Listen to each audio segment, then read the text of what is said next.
শ্ৰী হিমাংশু শেখৰ বৈশ্য ডাঙৰীয়াক আমি আদৰণি জনাইছোঁ। জাতীয় সংগীত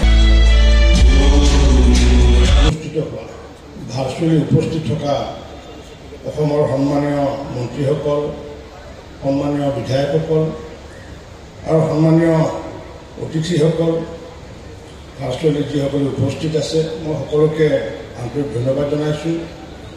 আমাৰ মাজত উপস্থিত থকা বিশিষ্ট সমাজসেৱক অঞ্জন গোস্বামী ডাঙৰীয়া, আগুৱাই আহিব শ্ৰীমতী মনামিকা গগৈ। মনামিকা গগৈৰ পাছতে শ্ৰীমতী মামণি কলিতা,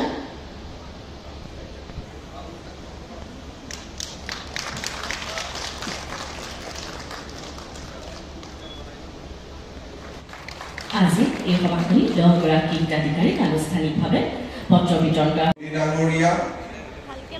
তৃতীয়বাৰৰ বাবে ভাৰতৰ প্ৰধানমন্ত্ৰী নিৰ্বাচিত হোৱাৰ পিছত তেখেতে ভাৰতবাসী ৰাইজক এটা প্ৰতিশ্ৰুতি দিছিলে নিৰ্বাচনৰ সময়ত যে মই যদি তৃতীয়বাৰৰ বাবে প্ৰধানমন্ত্ৰী হওঁ তেতিয়াহ'লে মই আৰু 5 কোটি ভাৰতবাসীক প্ৰধানমন্ত্ৰী আৱাস যোজনাৰ ঘৰ উপলব্ধ কৰোৱা।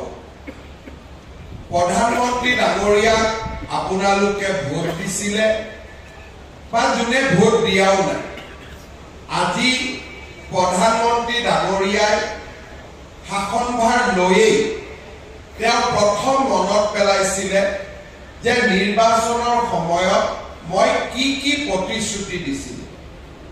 তেওঁ প্ৰথম প্ৰতিশ্ৰুতি দিছিলে যে মই আৰু 5 কোটি মানুহক প্ৰধানমন্ত্ৰী আৱাস যোজনাৰ ঘৰ দিম, জ্যেষ্ঠজনক মই স্বাস্থ্যৰ বিনামূলীয়া সুবিধা প্ৰদান কৰিম, কৰ্মচাৰীসকলৰ বাবে ইউনিফাইড পেঞ্চন স্কিম আনিম। এই ধৰণে তেখেতে যিমান প্ৰতিশ্ৰুতি দিছিলে এই গোটেইবোৰ প্ৰতিশ্ৰুতিয়ে তেওঁ বাস্তৱত ৰূপায়ণ কৰাৰ বাবে আজি কামত আগবাঢ়িছে।